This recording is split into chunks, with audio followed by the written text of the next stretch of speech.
Graphics. We got the castle stuff on. I'm gonna put this on for now. Okay. Wait and see. Do you want to try and get that link for sponsor? Yes. I'm also gonna send that to the whatever it's called. No, not cat videos. Here. Yeah, put that in the book.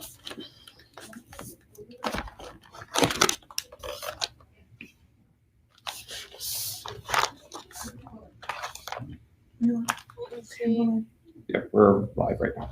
Okay. Well, nobody's on. That's me right now. Yeah. Okay, let's just keep going because the VOD gets saved as a whole. Okay. Oh, we got 2 people. Ooh, fun. Hi.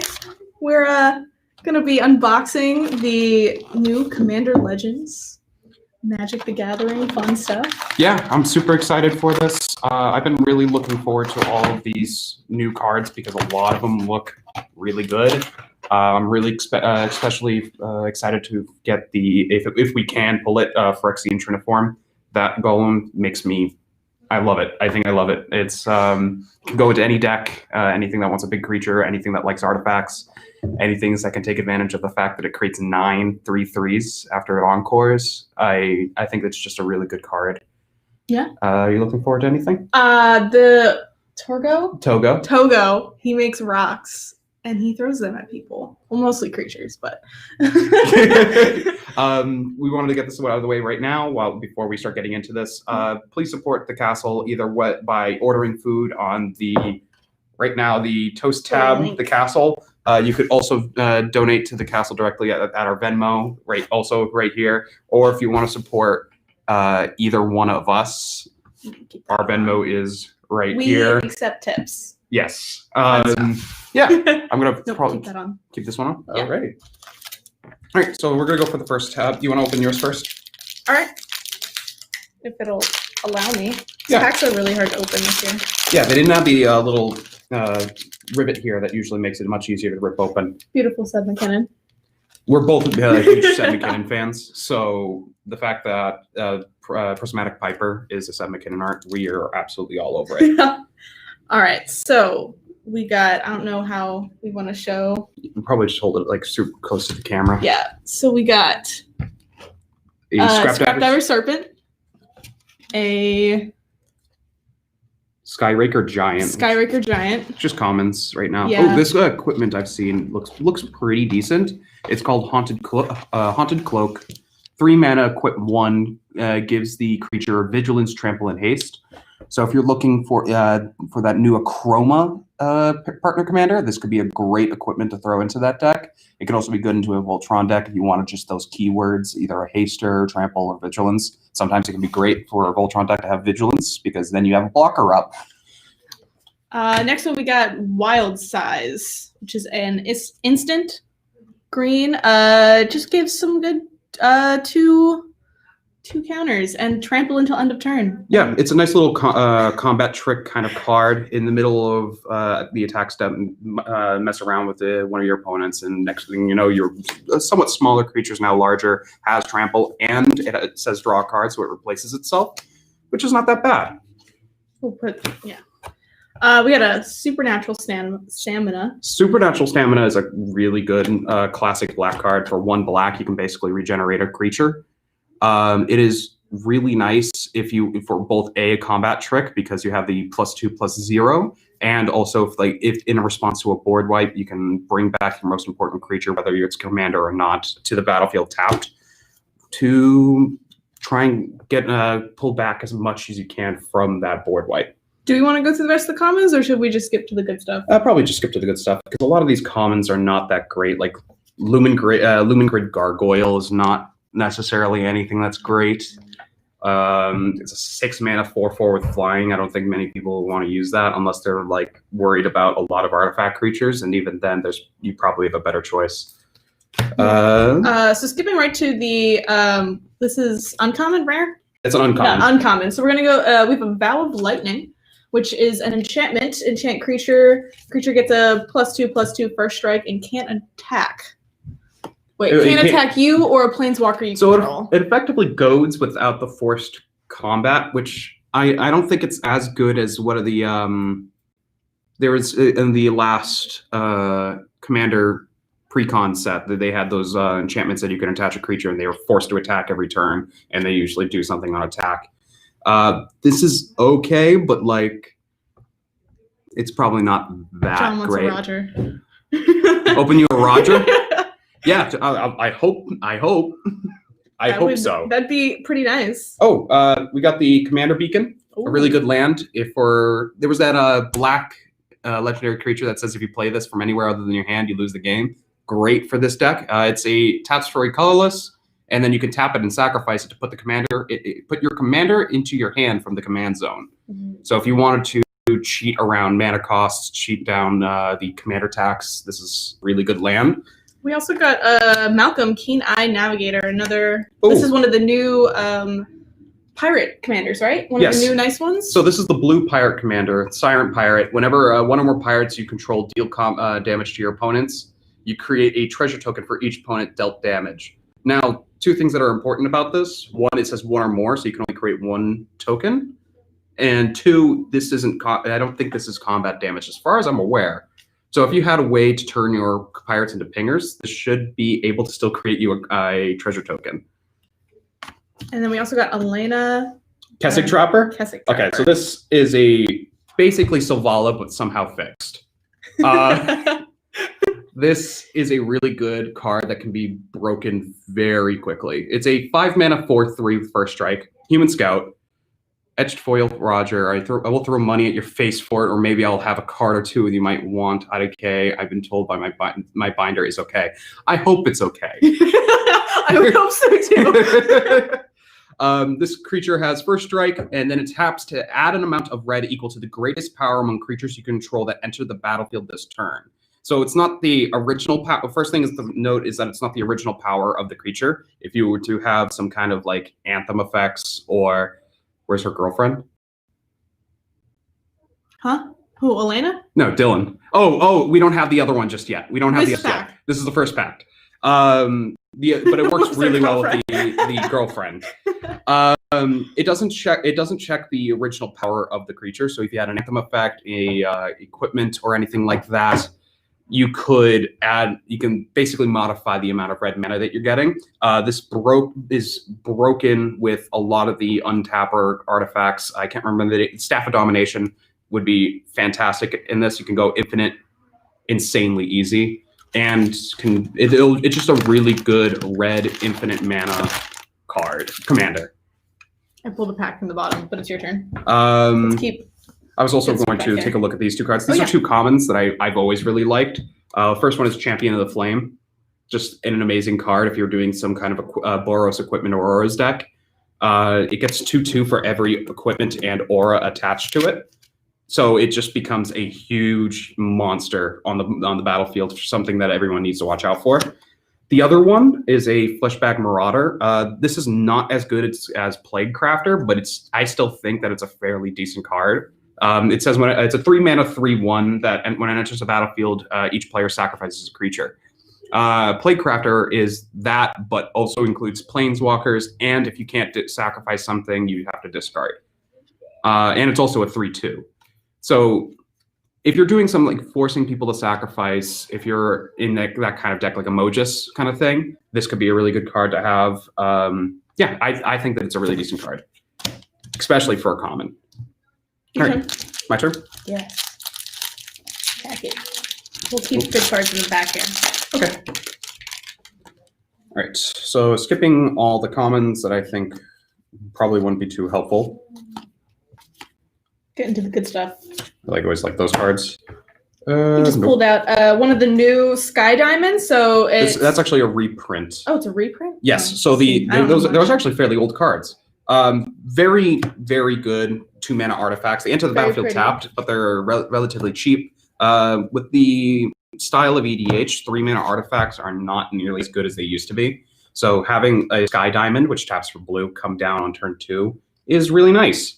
Always fun. The next card that I pulled was a 3 Visits, basically a Nature's Lore, a reprint, a rename of They reprinted the entire cycle. Yes, they did. So they have what is it? Marble diamond, charcoal diamond, sky diamond, fire diamond, and moss diamond. Yeah, he got his own box that he pulled. Yeah, and I have like well. 2 or 3 of each copy now, which is really nice. It's really nice to replace a lot of those like, Demir lockets and stuff that I have in my decks. So yeah, they were just really nice ramped cards. Good to know. 3 visits, really good card. Soul of Eternity. It's a 7 mana, 5 white creature avatar with 2 stars as its power and toughness. That art is beautiful.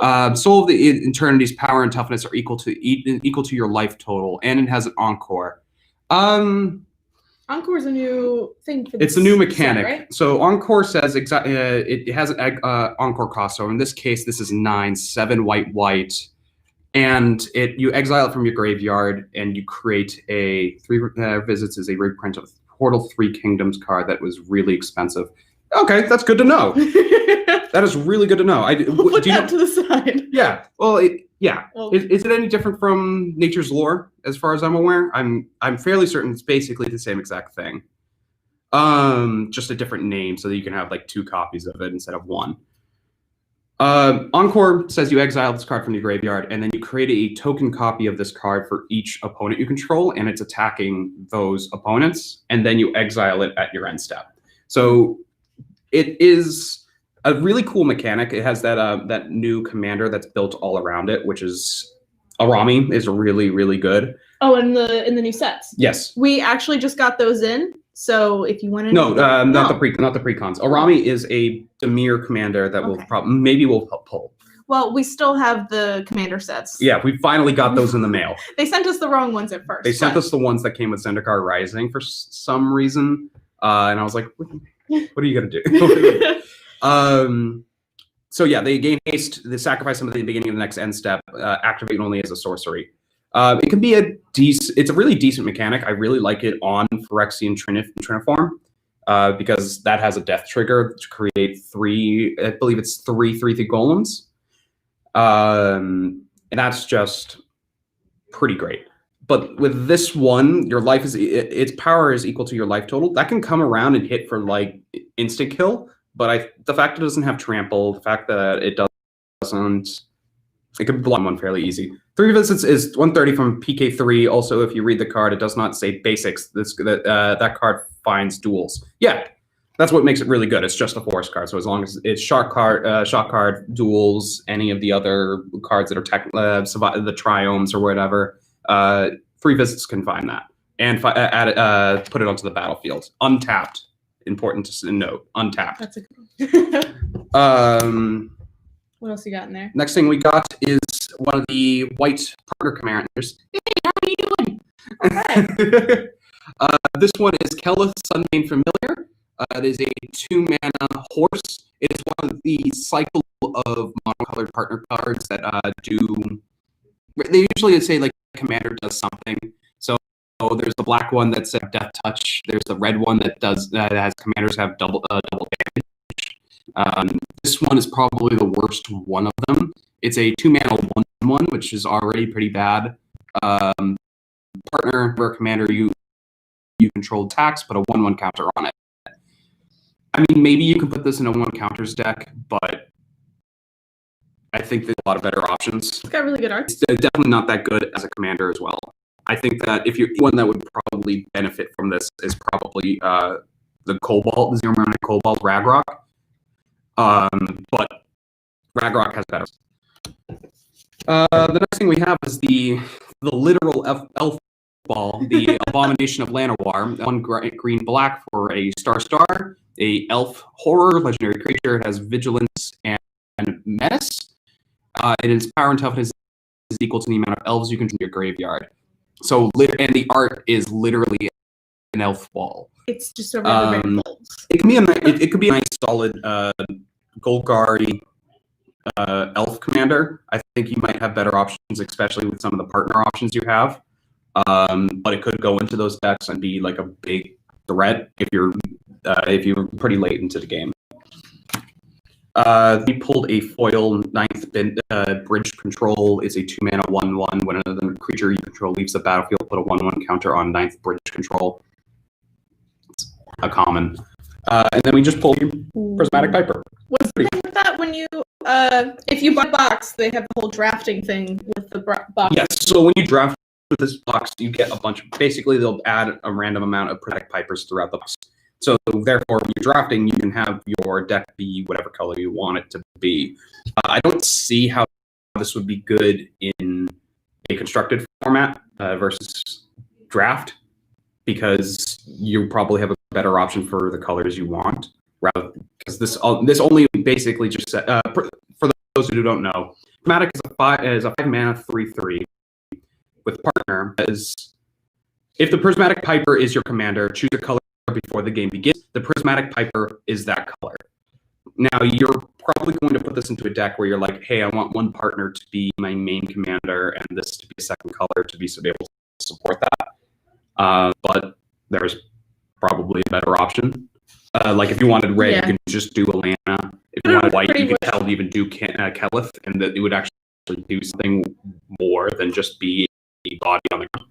It'll work with the draft though, especially. And that's entirely what it's supposed to be for. Exactly. Just so that basically you don't get screwed over and say like, I have mostly blue and black cards, but I don't have a black partner commander or a good black commander or blue-black commander. You can pick one of the like the Shakashima and then just a Prismatic Piper and choose black. Oh yeah. And yes, Dylan, dude. You open yours. Oh. Also, can we just talk about the really nice Monarch cards they put out in this set? I've been actually talking with my play group to try and make Monarch like sit at the center of the table as your name, because I think that's such a fun mechanic. And whoever deals first blood becomes first Monarch. Talk to your play groups, try it out. It seems to be a lot of fun so far. Yeah. All right. Quick go through these commons until see if we got anything good. You have to tell me. Surfleet crits. Oh yeah. It's all right. Who's never had a decent access Monarch? No. So this one is okay. It's a 4-mana 3/3. You become the a Zorfleet commander can't be blocked by creatures the Monarch controls. It's all right. Yeah. It makes you the Monarch, which is nice. But what we're more looking out for is the enchantment that makes that, which is mostly mill, which isn't that great, but it still can be pretty helpful. We got a good trusty command tower. A pretty solid card. With that. Anything else good in these before I move on to the? Not that I'm aware of. All right. Oh, this one's really pretty. We got a Gilt Leaf Winnower. I don't know. Winnower. A 5-mana 4/3 with mess. When Glint Leaf Winnower enters the battlefield, you may destroy a target non-elf creature whose power and toughness aren't equal. We got a mythic in the back. It's okay. It's limited. It's limited in what it can kill really badly, and it's a very high mana. I don't think it's that great. You much rather use like a Cast Down or like a Doomblade or something. This can also be a body, which is somewhat nice. That's mythic, right? Yes. So we got our first mythic card. It's going to be the Hellkite Courser. I'm sure some of you guys have seen some of this card already. It's a 6-mana 4/red dragon for 6/5. And then basically when it enters the battlefield, you can put a commander card from the command zone onto the battlefield with haste, give it haste, and return to command zone at the beginning of the next end step. It can be really nice for cheating out just a 1-turn smack on, say, a player, or if you have it that cares about ETBs, this can also be really nice. Yeah. Ooh! Fun one. Zombie right. Wizard, man. So we got the Neverall. Urborg is a 3 white, blue, black creature, zombie wizard, for 3/6, and it says hexproof from artists, creatures, and enchantments. Trees and instants are the only things that can affect us, and planeswalkers. When it enters the battlefield, create a tap 2/2 black zombie creature to each creature that died this turn. And then it says, whenever you may pay 1, and what you do, destroy all artifacts, creatures, and enchantments. That is really good. I can't remember what a lot of people were saying about it, but there was like a way to make this card absolutely busted. Yeah. Yeah, it's a really, really good card. Then We got another one of the partner commanders. It's Ictec Salvage Splicer. Yes, this little green guy. He's a 5 mana, 4 and a green legendary creature, human artificer. When he enters the battlefield, create a 3/3 colorless golem. Whenever an artifact is put into a graveyard from the battlefield, put a 1/1 counter on it and put a 1/1 counter on each golem you control. If you want to do a golem tribal deck, that could be a lot of fun. This card, I find it odd that he is green, but because you normally want something like blue for this, but you can pair him up with a blue commander and have a Simic deck. Yeah, I think this is a fairly solid card, but it's a very linear card as well. All right. Your turn, sir. Oh, you also pulled a Hero's Blade, which is nice. Yes. It's an equipped creatures get +3/+2 whenever a legendary creature enters the battlefield under your control. You may attach Hero's Blade to it. It equips for just good little. Yeah, it's nice if you're going to be playing a Voltron deck, because most likely your Voltron commander is a legendary creature, I would hope. So this automatically attaches to your Voltron. Pay 2 mana. You don't need to pay the 4 equip cost, and then it gets a 3/2, so it immediately buffs it up. I immediately think of something like Zergo. Zergo Helm Smasher is a 5 mana 7/2. This immediately turns him to a 10/4. Yes. So he's neither do I. That's a very, very, very, very solid card. I would love to see. I actually have a copy in my Zergo deck. It's a really nice. Last thing I wanted to mention: Open the Armory. Really nice tutor for or equipment. I'm glad that they reprinted it in this. Roger Staple. Roger Staple, definitely. All right, I'm going to be going through the next pack. Anything good? The Champion of the Flame. Deranged Assistant is pretty nice. It's a 2 mana 1/1 for 1 in a blue, mill a card at a colorless, basically a mannequin or milliken. Really nice if you care about putting cards in your graveyard, like Arami. If those of you don't know, Arami is a commander that says all creature cards. Tap it, exile a creature card. That creature has Encore. And so that Encore mechanic becomes a thing. So Deranged Assistant can help set up your graveyard for that, especially if you're not playing Golgari. Golgari tends to do a little bit better of a job, but black is still pretty good. Going through the rest of these. Filigree Familiar is okay. Okay, so these are the first uncommons. First thing we got is the Fathom Fleet Swordjack. It's a 4 mana 4/3 that says whenever Fathom Fleet Swordjack attacks, it deals damage to the player or planeswalker it's attacking equal to whenever Fathom Fleet Swordjack attacks, it deals damage to the player or planeswalker it's attacking equal to the number of artifacts you control, and then it has Encore for 5 and a red. It's an Orc Pirate as well, so it goes into the pirate decks. They're really bumping the pirates. Yes, set. General Beckett Brass is really loving the new set.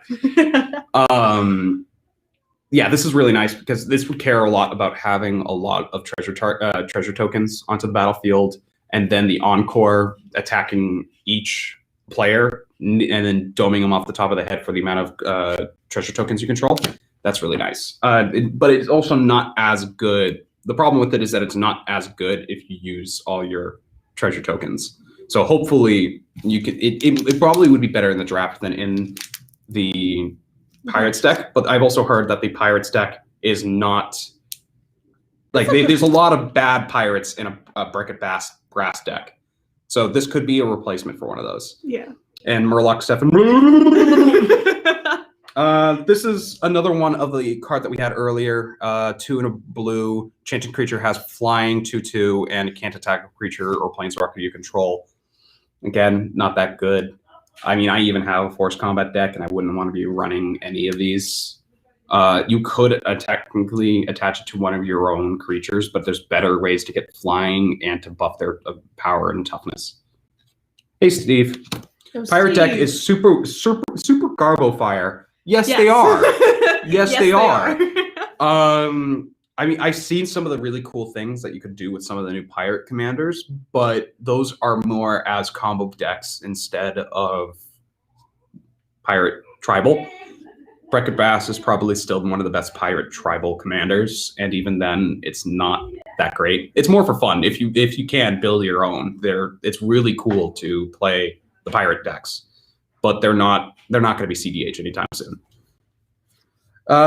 This card is Burning Anger. It's a 5 mana red aura. Enchanted creature has tap creature deals damage equal to its power to any target. How you feeling on that? I mean, it's good in big boy decks, but you love good big boys, though. We like good big boys. I guess I'm wondering, like, it's not that bad itself. It's a pretty high mana cost for this effect. Would it be just better to run something else? Like unblockables would probably do that. Although this could actually, since it says any target, you can actually use it as removal. They don't even combo with vehicles. Treasure tokens should help you crew the boats. Then I'm on board.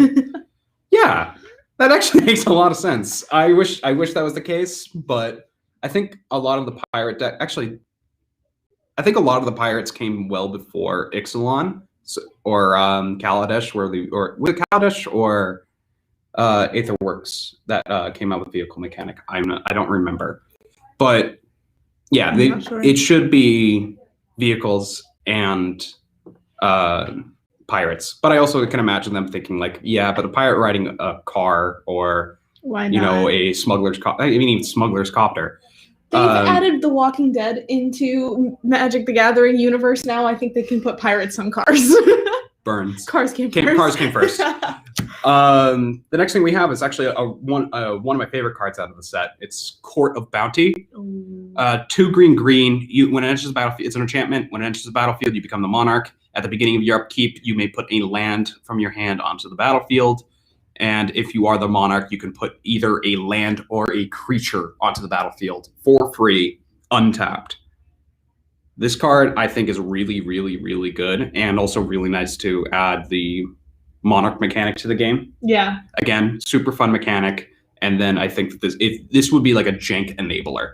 I have it in my more fun changeling deck, and it has saved me the game a few times. I definitely love how much this set has incorporated monarch into so many new cards. Yes. And you can get it in pretty much almost every color now, right? Monarch is one of the most fun mechanics that Magic has created, especially in a 4-player pod, because then you're constantly trading Monarch back and forth. It adds card draw to decks that may not be able to use it as well, like a mono white deck or the like.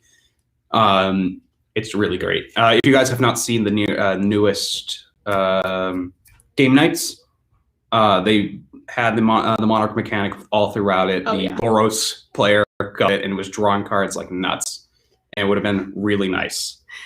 The next card we got is Nadir, Agent Duskanel. This is a 6 mana, 5 and a black elf warrior, 3/3. So 6 mana for 3/3.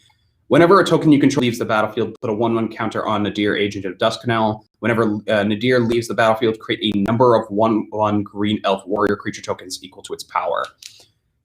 This is one of the cards I was mentioning that could be better than the Elf Ball Commander. There's another one that does pretty well with this. It's not, again, that great, but it could be really cool if you're doing some aristocrat style stuff in your elf deck, and then sacrificing this to create a bunch of tokens it would be very, very helpful. For the mythic for the deck, we have pulled Shakashima of 1,000 Faces. This is a 3 and a blue for a 3/1 human rogue. It's another mythic. This basically enters Shakashima enters the battlefield as a copy of another creature you control, except it has Shakashima of 1,000 Faces other abilities. The only other ability that it makes reference to is the fact that the legend rule doesn't apply to permanents you control. So basically, it is a mirror gallery effect. This could be really nice. Because I've heard that there's very many ways to bust this.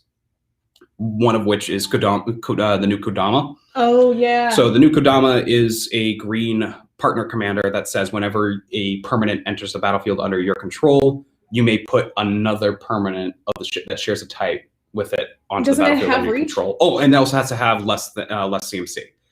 Doesn't it also have reach? It because does. it's Kodama. Yeah, you know. Kodama's reach, We which is love a good very pun. very funny. So if you were to copy Kodama, you're getting 2 copies of Kodama's triggers, throwing down lands like you wouldn't believe. Oh yeah. This commander seems really fun. I've also seen him paired with in the new game nights. He pairs Jimmy pairs them with the new black Planeswalker commander, which I thought was really smart. Yeah, if you definitely. ever wanted to change what Sakashima was, you could just sacrifice him to the black commander, draw 2 or 3 cards, and recast him as a new target for this.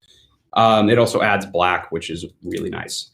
So that's a really nice card to pull. The 2 other cards we have are Prismatic Piper.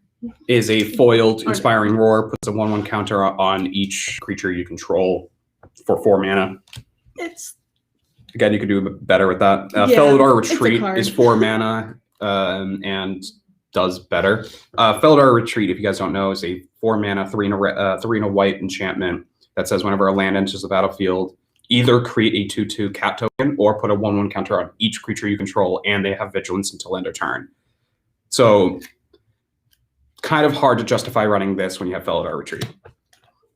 And then another Prismatic Piper. All right, you want to open up the next one? Yeah, before we go to the next one, just because we got some new people on here, we definitely, please make sure to port the castle this way, right here, this one. I don't know how to position my hands here. You can Venmo us on there, or if you'd like to get some food or magic product. Magic product. We have a bunch of new magic merch. Actually, we have a really nice soft plush magic card blanket, as well as some pins. Don't buy that one. I want that one. We get more. We also have a bunch of new sleeves in stock, as well as deck boxes and a bunch of dice. A ton of dice. So we have cool. a whole new dice setup, so please come in, take a look at it. So many colors. You can get a dice that matches every deck you have. And who doesn't want that? Knowing you Magic players, there's no amount of money that you won't spend on your decks. Who doesn't want to spend the money on dice? All right. Next pack. Yes, thank you. All right. We are still looking. We haven't found any of the ones we're looking for. What's that other serpent that I wanted to add to the original? So there was 2 serpents that that could have been added. There was the new one that leads the new precon that allows you to. It's a 6, either 5 or a 6 mana creature that allows you to play additional land per turn, and it does something else whenever you play a land, which is really nice. Is that the one that's on the commander set? Did you just say that? Yes, it's leading the precon. That one's really cool. Yes, and there was another one in the set that I can't remember, but it's fairly solid. We just pulled a Fire Diamond, which what we were talking about earlier. It's the red equivalent to the Sky Diamond, which was blue. Yes. Again, if you can get your hands on these are really nice, solid 2-mana artifacts that you could put into any deck. Oh, and we also just pulled a Moss Diamond, which is the green equivalent of that. The arts for them are just so pretty. Yes, they are. I find it hard to run the green artifacts in a lot of my decks because you have enough ramp to run it, but some of these can be pretty solid as well, especially if you're playing some kind of green artifacts matter deck. Okay, what did you pull? Do we want to go through some of the? Okay, go through some of these first. We'll get to that. Hold on. We're gonna put that on the back. Yeah, this one's we're gonna slide to the back here. It's a nice one. All right. So we got a cast down, which is destroy target non-legendary creature just for 1 and a black.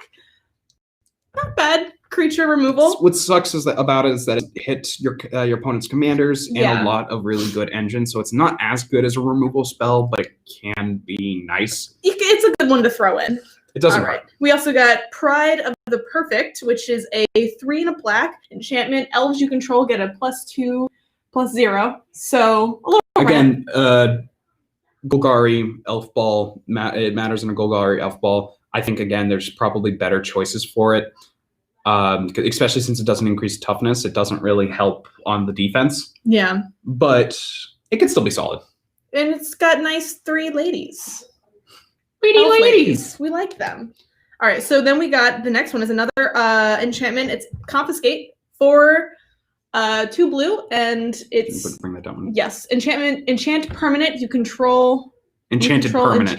You enchant it and then you control it. So what's nice about this is that it's a target permanent. So that can be a artifact, that can be a enchantment, that can be even a land. Like somebody puts down a Gaia's Cradle, you can just take that from them. That's granted, you probably wouldn't make as much use out of it as they could, but that's still pretty nice to take away from them. No, that's pretty good to have, especially with the drafting in these boxes. Yeah. So it's a fairly solid. It's sad that it's a 6 mana, but I don't see I can see why they would put it it probably wouldn't be very healthy to have the thing be very cheap. Yeah.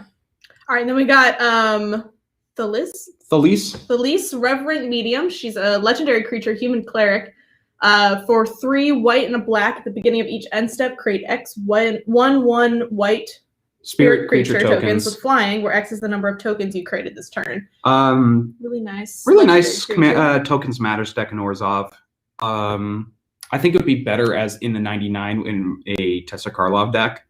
The new Tessa Karlov that doubles death triggers, because I have that deck and you're creating tons of tokens. Or in something like Helenda, the Dusk Rose, and could be good in the 99 in there. Or you could be running those in the 99 for this. The additions to draft make me want to make a commander cube and use the draft cards from here with the draft cards from Conspiracy. I've been planning on that, actually. He's been working on it. I have way too many cards now. I have way too many cards of my own, and I want to just put them to use. So I was planning on doing 8 Prismatic Pipers, so 2 for each player. So whatever color decks they want, and I've been basically picking and choosing any color pairing commanders that I think would be good in a general sense. So I have, for Golgari, I have Hogak as the choice for the green-black, just because it's really nice to play a little bit of a reanimator. It's a good big boy that can just swing out and always keep coming back from your graveyard. Yeah, it's a super solid card. I'm for Azorius, I'm doing one of the new cards, the one that cares about flying. It's a really I've been really excited to make these, and this set has helped a ton with that. Especially with the reprints of the Commander Tower. You want a ton of those. Commander Spheres, you want a ton of those. Arcane Signets, if you can get a hold of them. Did someone tell you about that? Because that's exactly what I'm doing. Every player gets 2 Prismatic Piper. Nope, I just thought of it on my own. Probably same idea. Great minds think alike. Yes. Well, moving on, we did pull a Tormod. Yes. Tormod, he finally got printed. This guy is one of the black partner commanders.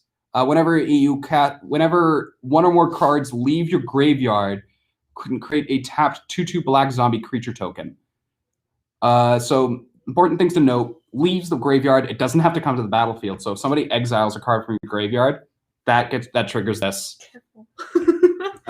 This also is really nice. What also stinks about it is it says 1 or more cards, so it can only trigger once per turn.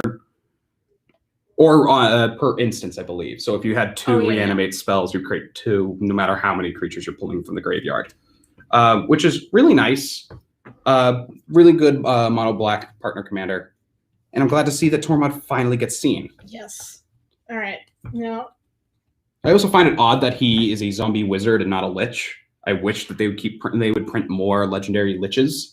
They should, because I feel like we got a lot of zombies and we got a lot of wizards. I heard online basically people talk about the lich creature card type, and how it's kind of ridiculous that there's a lot of liches that are not legendary. I mean, when you think about a lich, it's that a necromancer that has achieved such a strength that they can get around dying.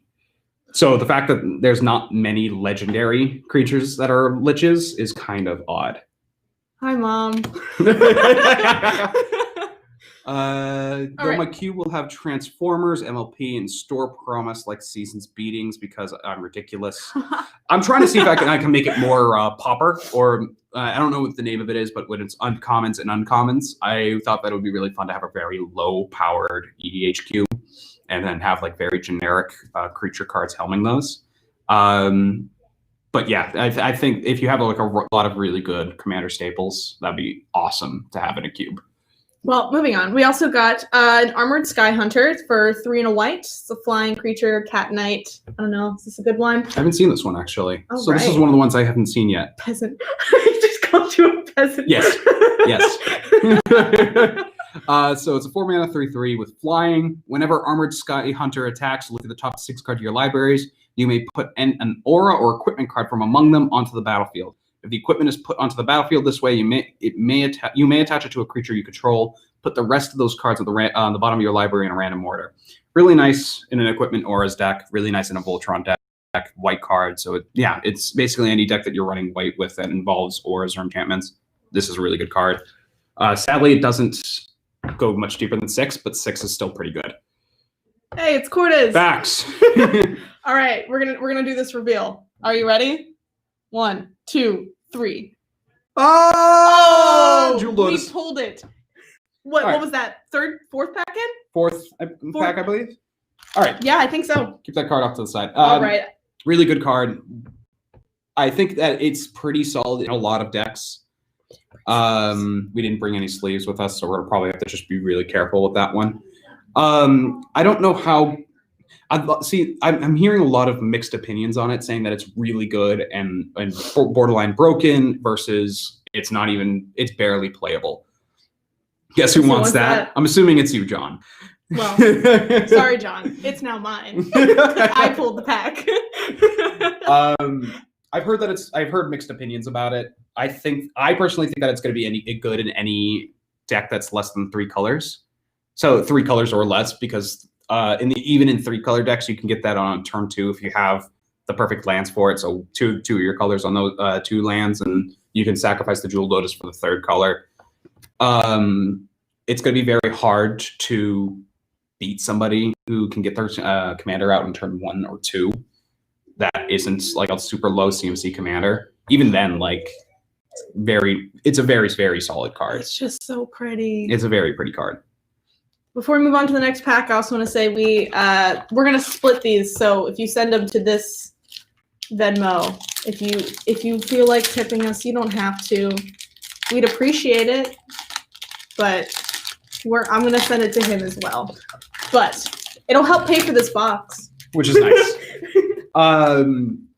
John just said the more competitive your deck is, the more you want Jeweled Lotus. The further you are from CDH, the less you want it. I can definitely see that, because it's much better to enter out on turn 1 in CDH and start comboing off on turn 2 or 3, because you want to win as soon as possible, because those decks are insane. The less CDH you are, the more likely you're going to become a target as soon as you play that. Yeah. It can be a very dangerous card in a less competitive format. I'm going to start going through these cards here. So far, nothing all that interesting, like a Spark Tongue Dragon. Nobody wants that. Charcoal Diamond. This is the black equivalent of the Diamond line. Oh wow, are we gonna get all of them today? Another Moss Diamond. They're very common in these sets. I mean, I'm thinking we're getting like two a pack. Okay. So one of the first uncommons we open, Reclamation Sage. 3 mana, 2/1. Destroy target artifact or enchantment when it enters the battlefield. Nice targeted removal with a body in green. Green does this really well. So having a body on it can be fairly nice. You could use it to sacrifice to get anything you need. If you had like a Greater Good, you could draw 2 cards off this, although you would discard 3. So remember that. Just remember that to myself. But it can be a fairly solid card. Is that a different art? No, that's the same art, I believe. Oh. Unless they have an older one that I'm not aware of. Oh, okay. Cortis just said also there are 4 5-color decks that use it as well. Things like 4-color Partner really want it. 5-color cards with 1-color casting costs like Vigila. Yes. So if you can get your commander out quicker with it, that'd be great.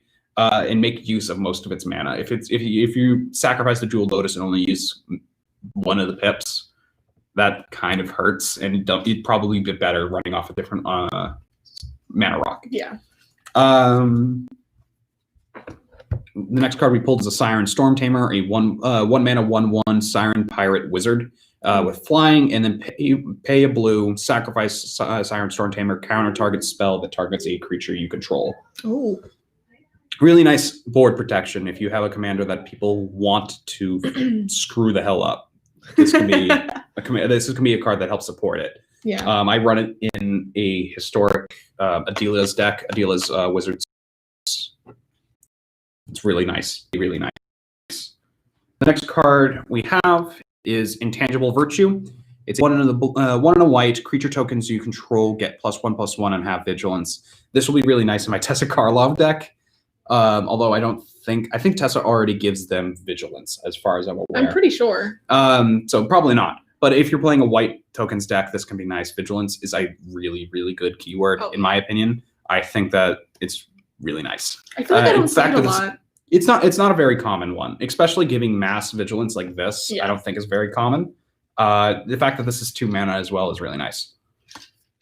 The next card we have is Nevinral's Disc. It's a 4 mana artifact. It enters the battlefield tapped. You may pay 1 and tap it. Destroy all artifacts, creatures, and enchantments. So important to know, it does not hit planeswalkers. It does not hit planeswalkers. I mean lands as well, but planeswalkers.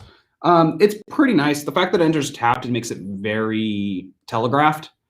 Which can kind of stink, but if it also sits on the battlefield, it can also be a weapon, mind game weapon. So saying it comes back around, you have it on tap. Now people are more unlikely to attack you because they don't want their board to be wiped in response. Yeah, it is. Yeah, it's definitely an instant target kind of thing. Next we have here is another black partner commander for 2 and a black for a legendary human artificer. You may sacrifice 3 other artifacts and/or creatures. Look at the top 3 cards of your library. Put 2 of them into your hand and the other into your graveyard. This is Kesset the Flesh Sculptor. It's such a cool looking card. It is a nice card. It's a very nice Aristocrats deck kind of card. I just built a Dimir Artifacts deck. I used Aramix, which is the other black commander, partner commander that came out of this set. It's a 3 mana 3/2 that says whenever this creature attacks, discard a card. Target creature gets -X/-X, where the X is the amount of artifacts you control and the amount of artifacts in your graveyard. This could be very solid for me if I'm going to be sacrificing a lot, because I have a lot of egg kind of cards. So sacrificing those to get card advantage would be nice. Yeah, I think that'll be a very solid card in that deck. What you got there? That's a cool looking card. Holy shit. Okay, so this one is one of the cards that I think is not as good. Art is so cool. It's a very pretty art. This is Emoti, Celebrant of Bounty.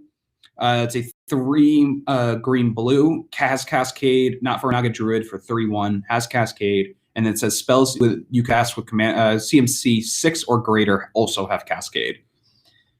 To make use of this, you would probably have to be running a lot of high CMC cards, a lot of high CMC cards. I think it's okay. I think it could be better. I mean, you're probably not going to be hit much off the Cascade on this. It's kind of a mixed bag, in my opinion. Then for the last card, we got a Hollowed Fiery Colonnade. A Cannonade for 2 and a red. For an instant, Fiery Cannonade does 2 damage to each creature. Can be a solid low ground board wipe. It also What's also important is that it doesn't hit pirate creatures, so it does 2 damage to each non-pirate creature. So pirate decks probably would make somewhat use of this. It's already 6, and we barely made a dent. We have a lot of cards to go through. You got that pack right there. It's literally cardboard crack, this stuff. You just can't not open a pack of cards. All right, going through the commons. Actually, let me open make this go faster. I'm going to open a pack with you. Time. Another Elvish Visionary. We got a foiled one earlier. Let's see. Anything good? Now we got a Silverback Shaman. Big boy gorilla. All right, let's get some good cards. Volcanic Torrent.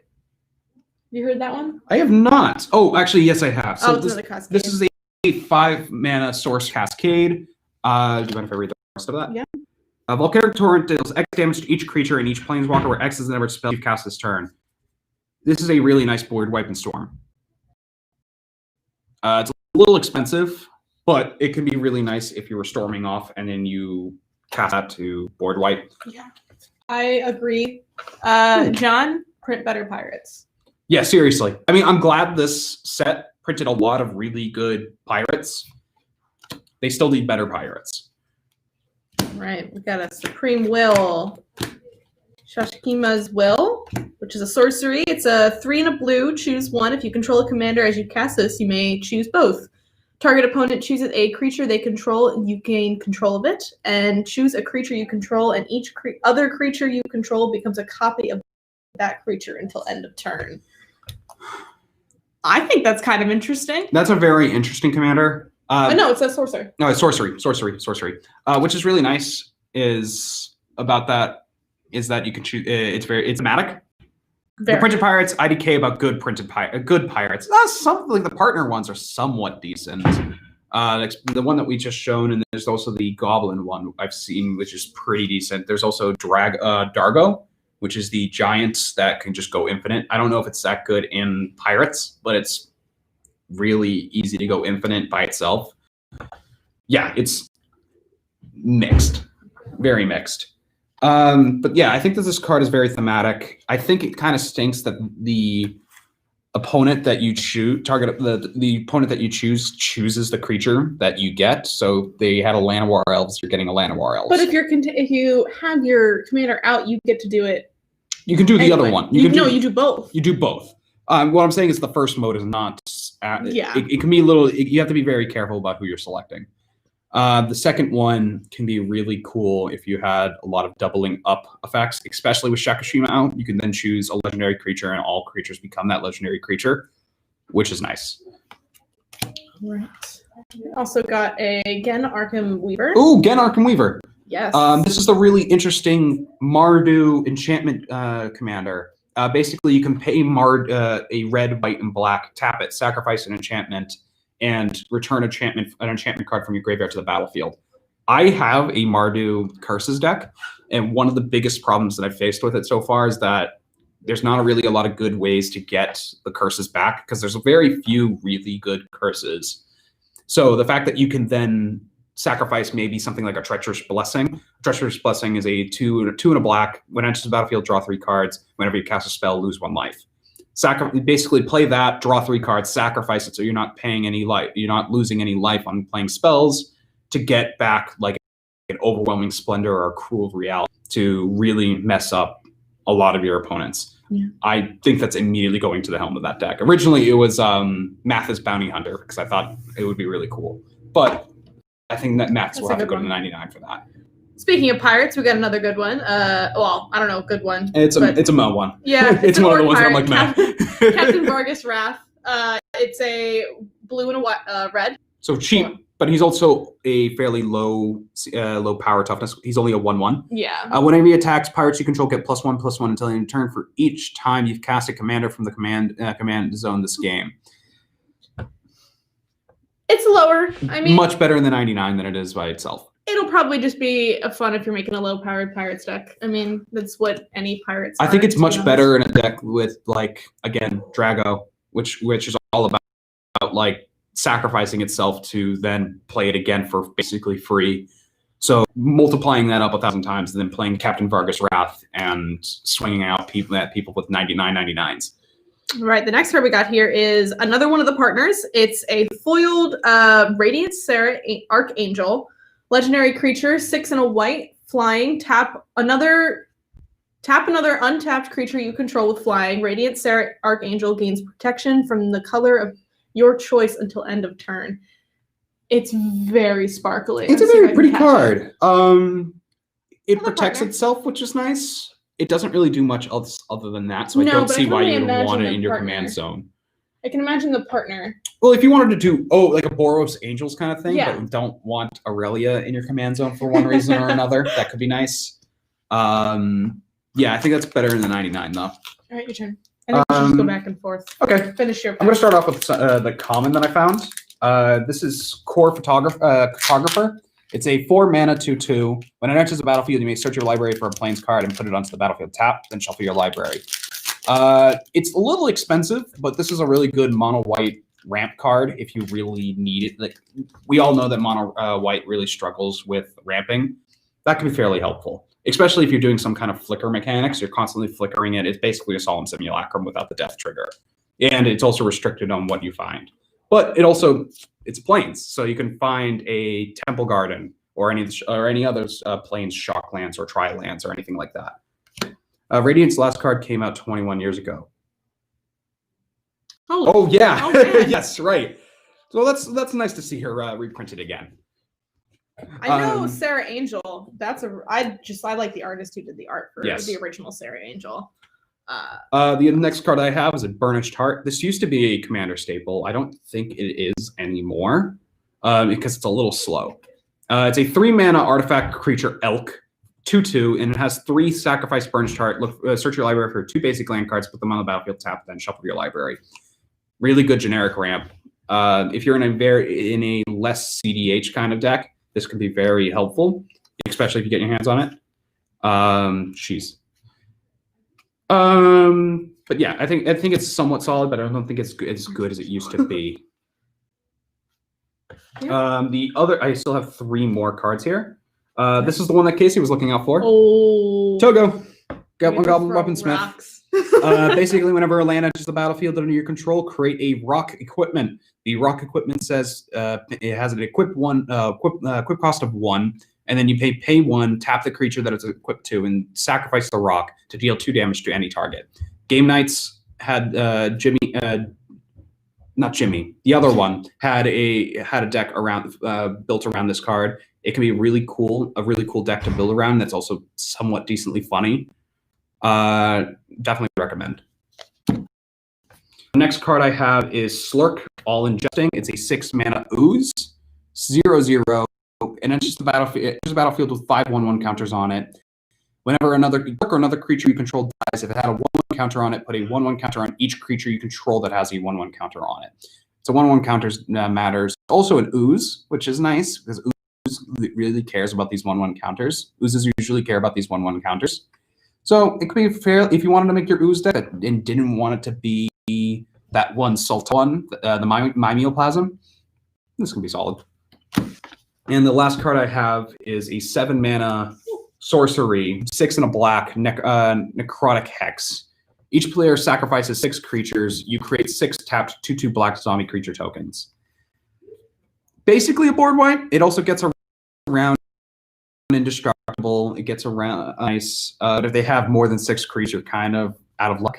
But very rarely outside of token decks do you come across that.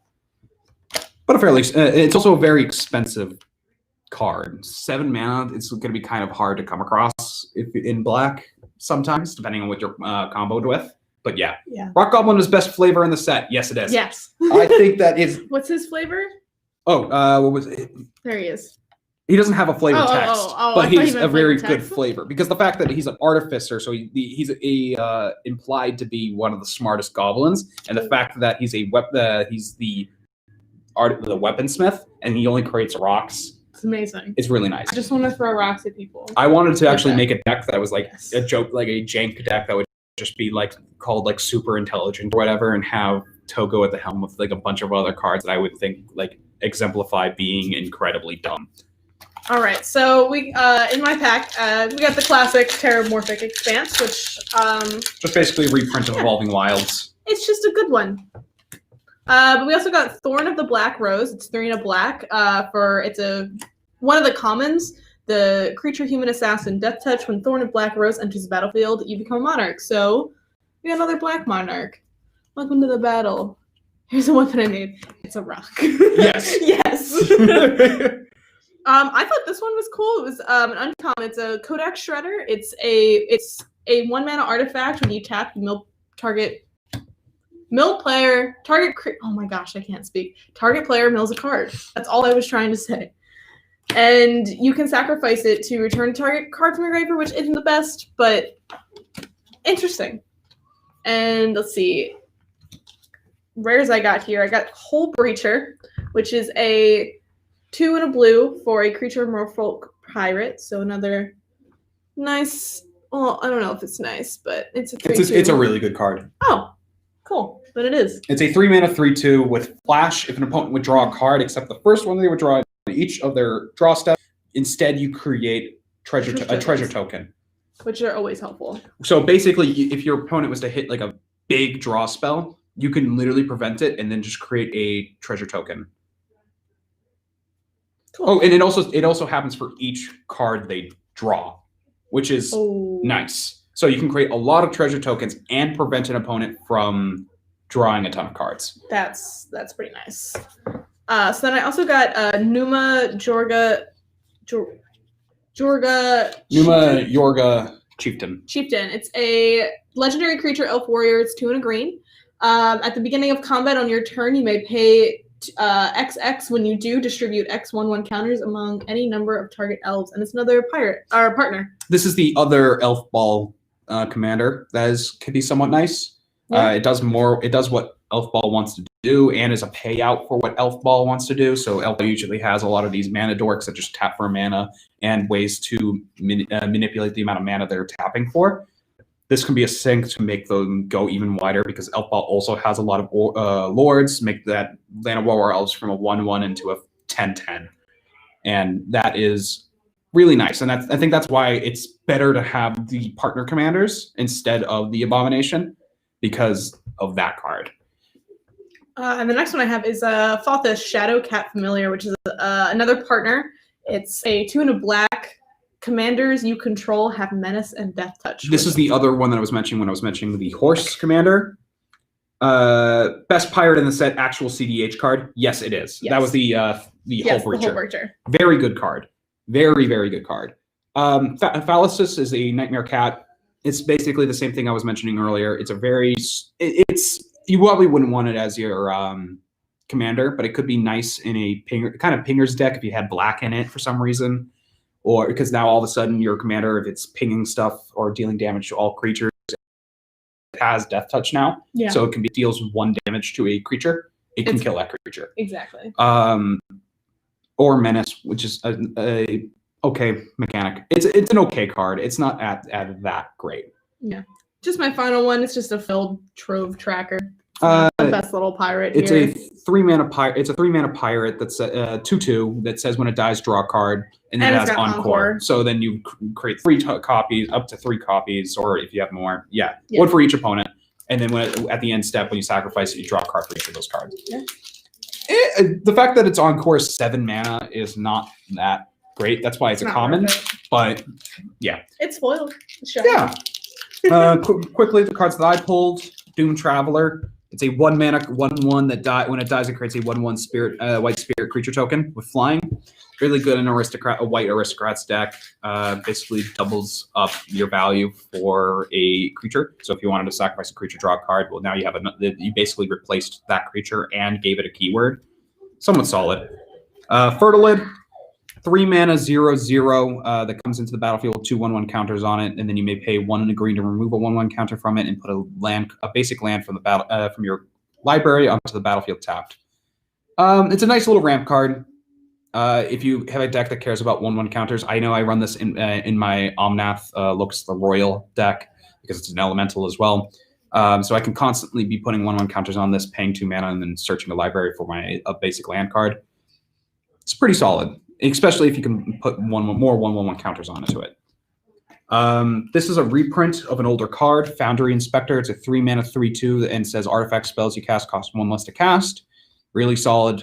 In most artifact decks, you want effects like this. So basically an auto include.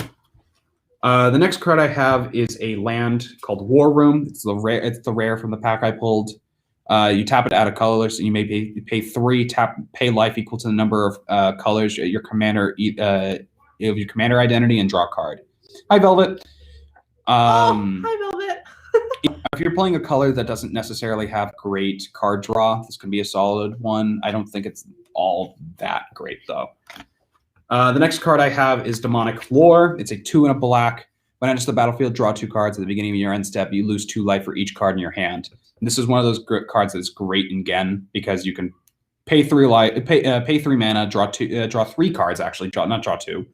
So basically three mana for 3 cards, and then you can then use 3 mana to sacrifice it and grab a better enchantment from your graveyard. It's really solid. I think that it's automatically going into my gun deck.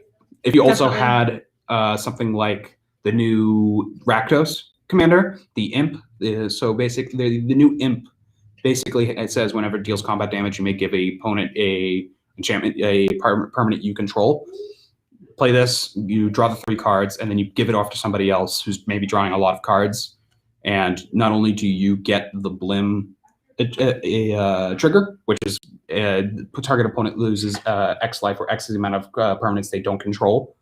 Or the permanents, and the X is the amount of permanents they control but don't own. And then on top of that, you're getting the second trigger. You're hitting them with a second trigger. Yeah. We also pulled another copy of Malcolm, Keen Eye Navigator. This is the one that that allows you to create treasure tokens for each pirate that hits an opponent.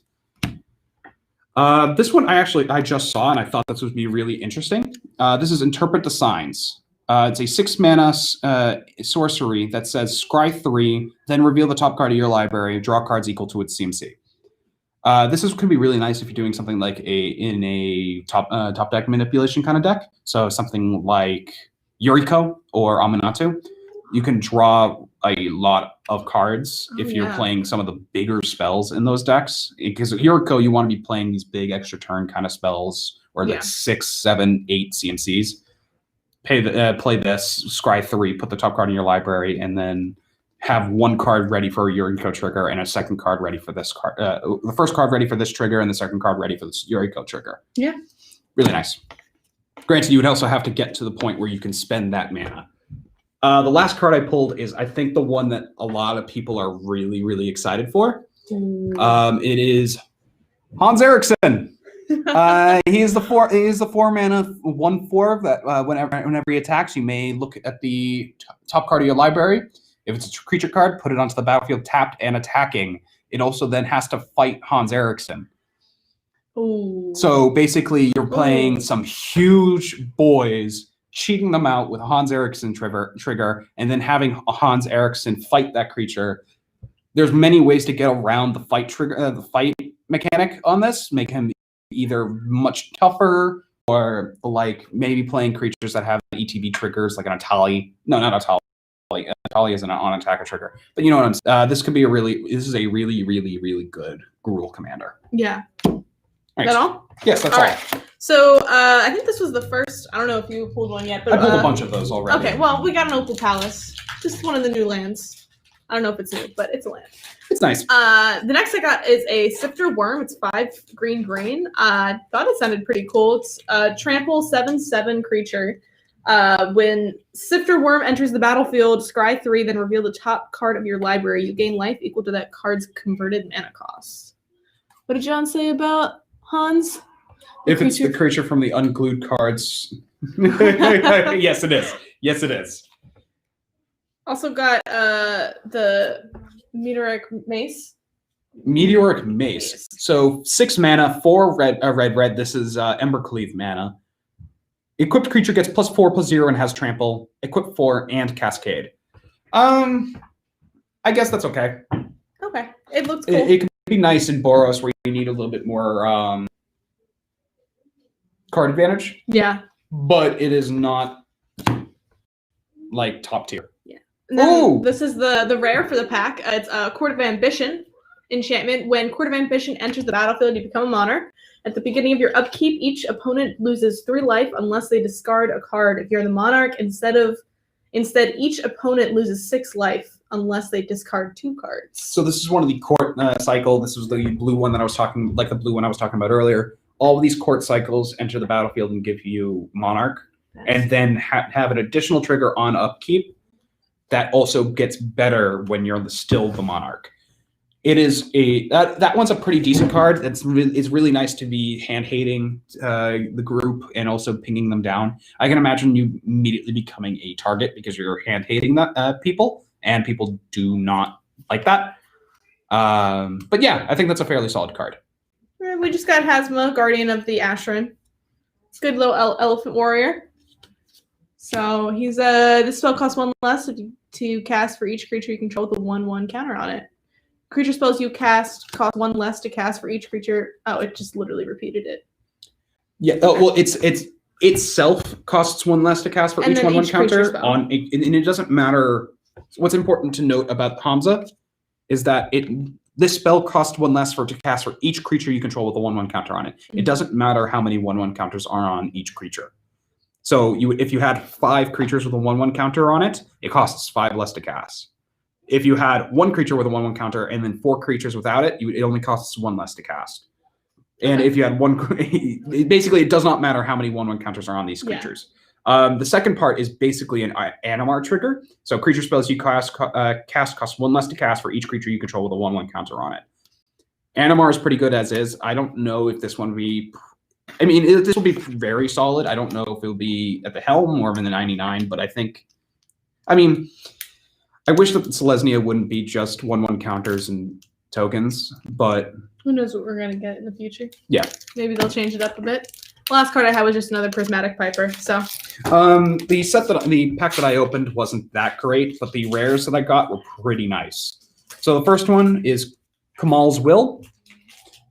This is the 4-mana instant. This is another one of the ones that if you control a commander, you may choose both modes instead of just one. First mode basically makes all your lands 1/1 elemental creatures with indestructible vigilance and haste. The second one is choose target creature you don't control. Each creature you control deals damage equal to its power to that creature. So it allows you to have basically have all your creatures fight a creature and have all your lands turn into creatures, which is nice. Indestructible creatures at that. So both modes work together if you were just to have only lands. It's very good, especially in the one of the mono green partners that gives 3/3 and trample at the beginning of combat. This can be really nice. But yeah, I think it's a fairly solid card. The second one I pulled is one of my favorite cards. I think that from the new set, I think that this was a very nice card. This is Quain, Iterant Meddler.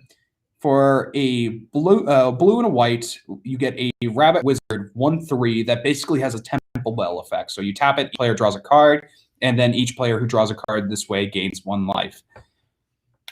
I don't know how necessarily you're going to make this work, but the fact that it's a Rabbit Wizard, the art for it is amazing. And we're getting Rabbit Tribal. I mean, like, you could probably do like an Azorius group hug with it, but oh, that'd be cool.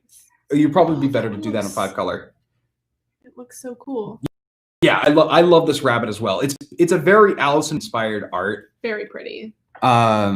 Whimsical. Yeah, I think that it's a cool card. A very, very, very cool card. The last card I have is Livio Earthsworn Sentinel. For 1 and a white, you get a legendary human knight 2/2. You may pay 1 and a white, choose another target creature. Its controller may exile it with an Aegis counter on it. And then you may pay 2 and a white and tap it to return all exiled cards with Aegis counters on them to the battlefield under their owner's control. Basically, it is a card that allows you to flicker multiple.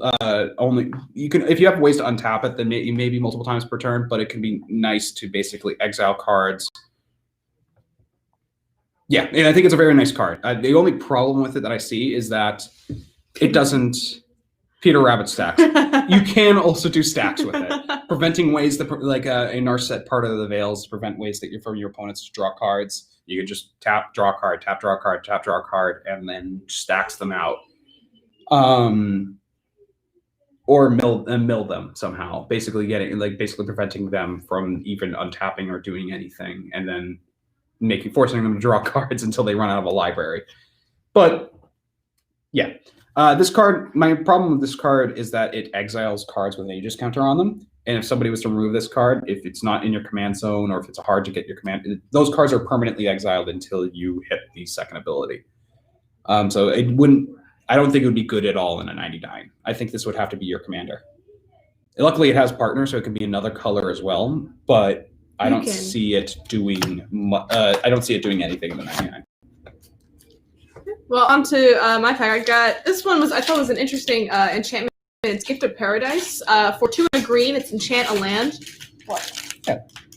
When a Gift of Paradise enters the battlefield, you gain 3 life. Enchanted land.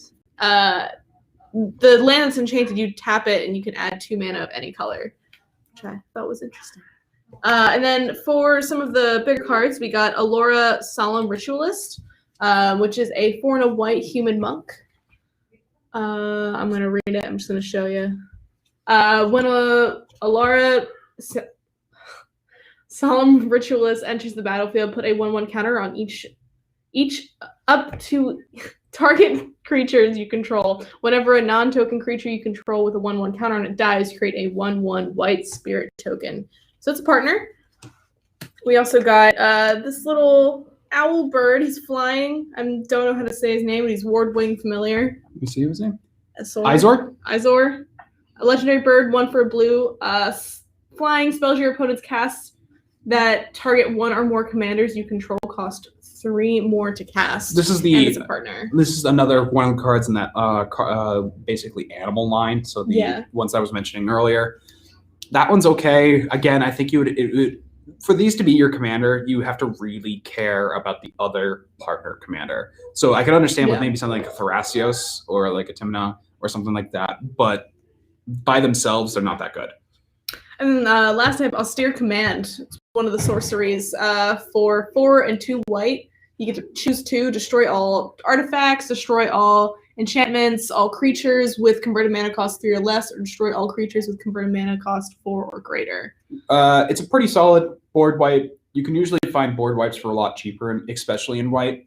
But you get to choose 2. But the fact that you can manipulate it to what you need on the board is really nice. So say you're playing against a Bant enchantment deck, you can hit hit enchantments instead of hitting a say you're playing like an Angels deck. So you have all these high CMC cards, and you're playing against a Bant enchantments deck. You can hit the destroy all enchantments and then destroy all creature cards with CMC 3 or less to avoid hitting yourself and to screw over somebody in particular. Yeah. The cards that I pulled: Warden of Evo's Isle, 2 and a blue. Creatures spells you control with flying cost 1 less to cast. 2/2 with flying. Really nice card in a card deck that cares all about flying creatures. Explosion of the Riches. I don't think this card is all that great. It's a 6 mana sorcery that says draw a card, then each other player may draw a card. Whenever a card is drawn this way, Explosion of Riches deals 5 damage to target opponent. It's chosen at random from among your opponents. I mean, it could be nice because it happens on each trigger. So basically, if you had 3 opponents, all 3 of them drew a card. That means that you're dealing 5 damage to a random target 3 times. I would much rather it if they chose between taking 5 to the face or drawing a card. And so also the fact that it's a 6 mana card in red is kind of, I mean, in red it's a solid draw of the card. Like usually they have like the I can't remember what it's technically called, but like exile the top card of your library, you may play that card until the end of turn. So the fact that it's actually a draw card makes it somewhat nice. I don't know. Maybe I'm convincing myself otherwise, but it doesn't immediately rub me as a very solid card. The next card I have is a Flame Kid Herald. 2 and a red. Commander spells you control have Cascade. It's a 3/2 elemental wizard.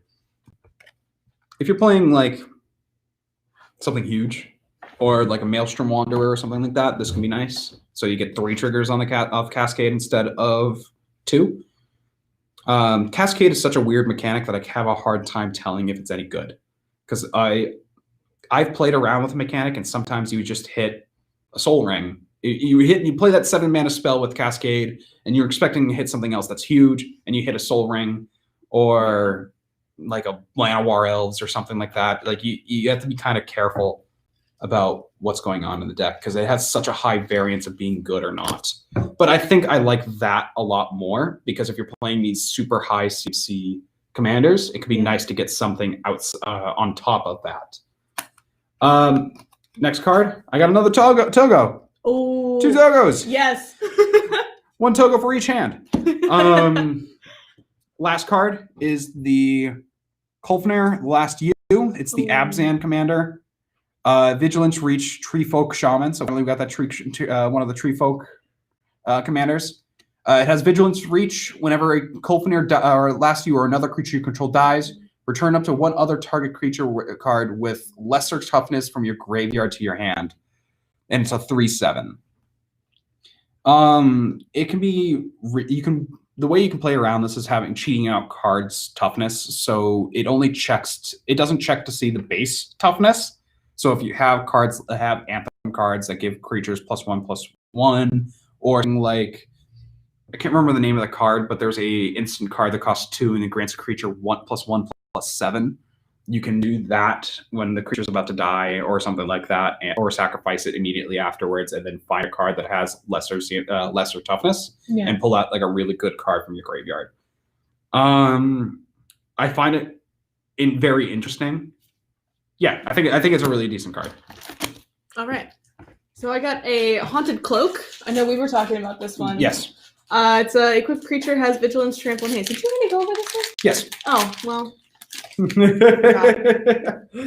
But we also got a Noxus Dragon, which it's 4 and 2 black for a flying. When Noxus Dragon dies, you may destroy a target creature with converted mana cost 3 or less. I thought that was, there we go. Now it's in. I don't know if you guys can see it. But then we also, for the rare for my pack, was a Court of Cunning, which is an enchantment for 1 and 2 blue. When Court of Cunning enters the battlefield, you become the monarch. At the beginning of your upkeep, any number of target players each mill 2 cards. If you're the monarch, choose one. Each of those players mills 10 cards instead. Hi, Mom. She's back. And then I thought this one looked cool. It's Anara Wolvid Familiar. As long as it's your turn, commanders you control have indestructible for 3 and a green. I think that this is another one. This is again one of those animal lines partners that are. Nah, I think the red one is only the one that's really good. Mm-hmm. I don't even think it's double damage. I think it deals damage to each other opponent for the red one. But the green one, having indestructible on your turn only, kind of stinks. What that means, nobody can block your commander then. I mean, it can be nice, but you want there's better. You would want it to have indestructible all the time. Yeah. Yeah, I think again better in the 99 than it is in the command zone. Just wanted to mention, got a Marble Diamond. This is the white variant of the 2-mana artifact cards. Have we gotten them all? Oh no. No, we haven't pulled the charcoal one, right? No, we pulled the charcoal. No, yeah, we have gotten them all. Yeah. That was the last one.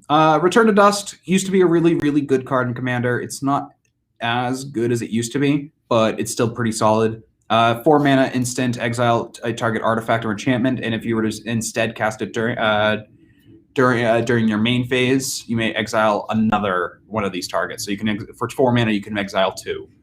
It's all right.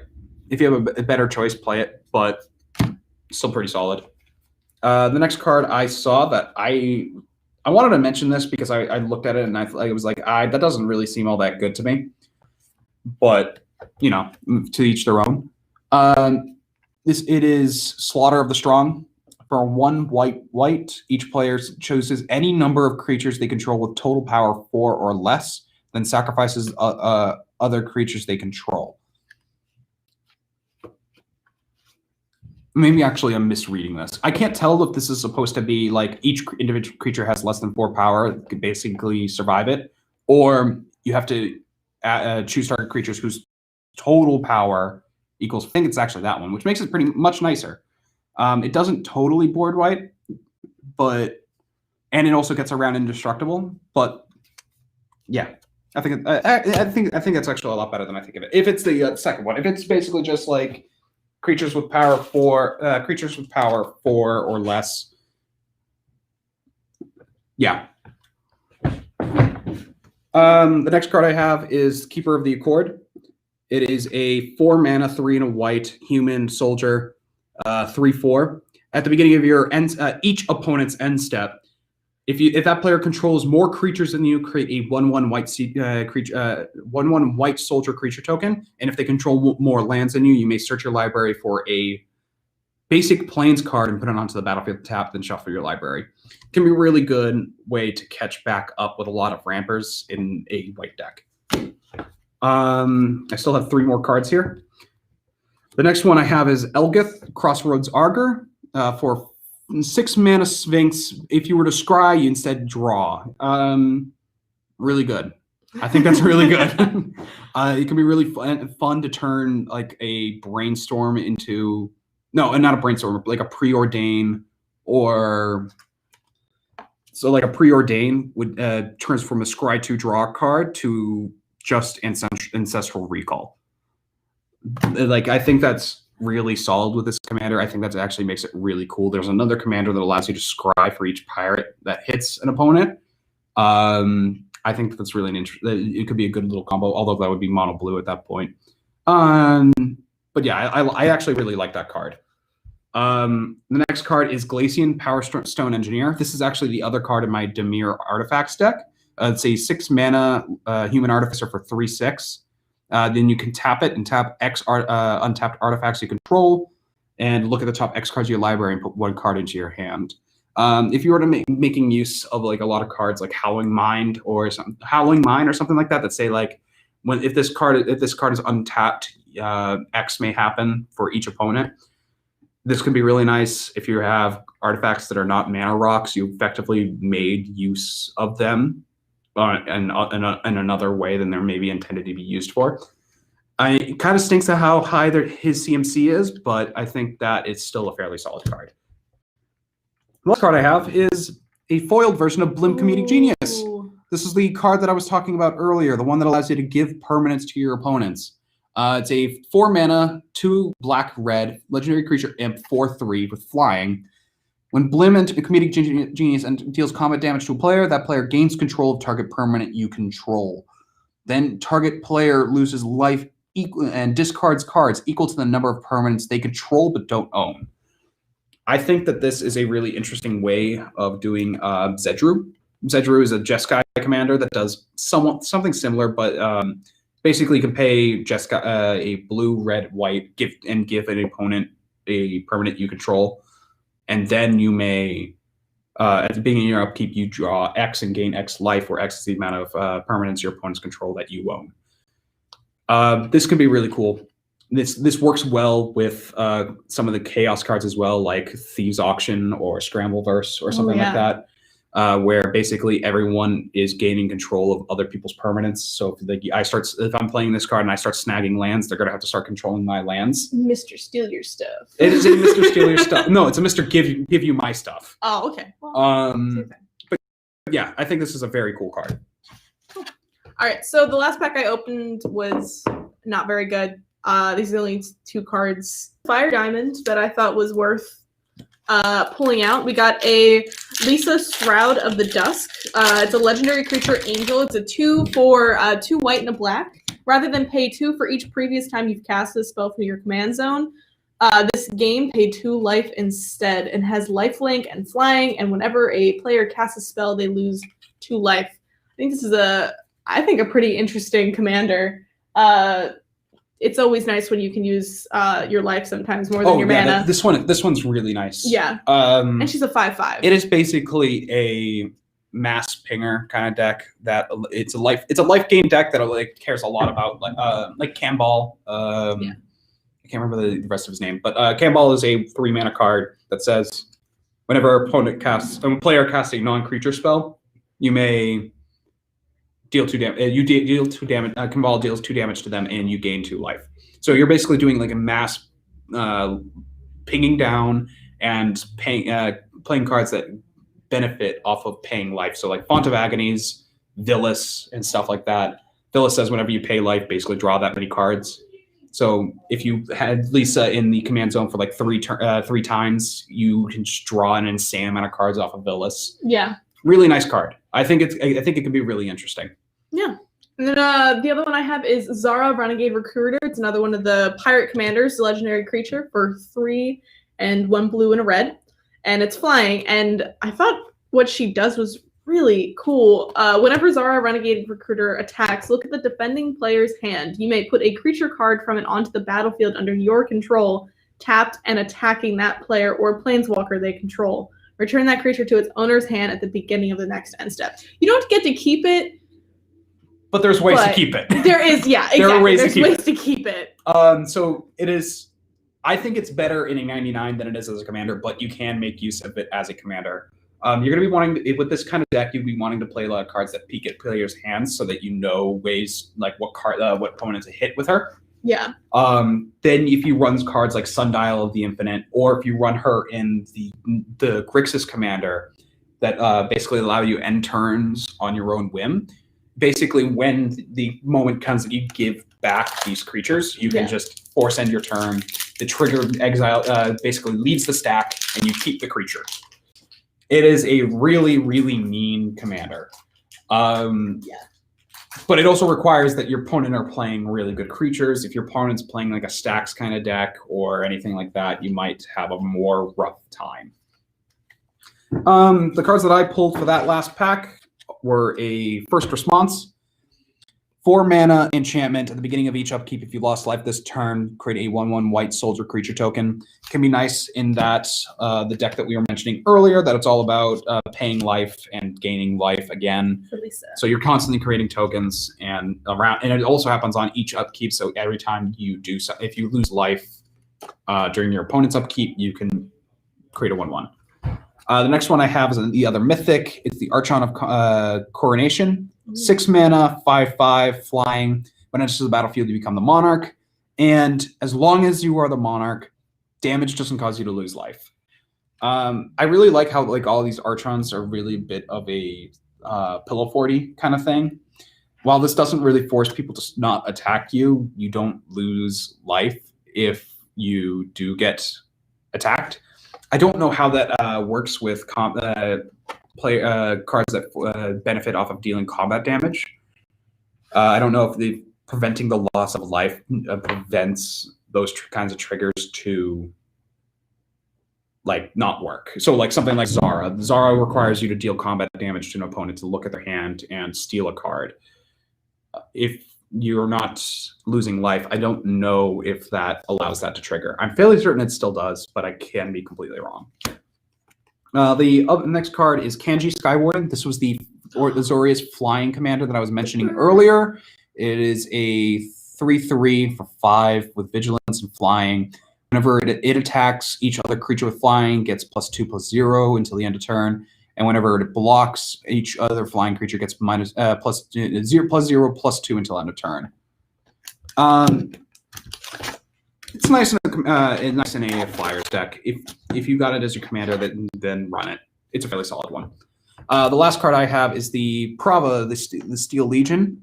3 mana, 1/4. As long as it's your control creature tokens you control get +1/+4.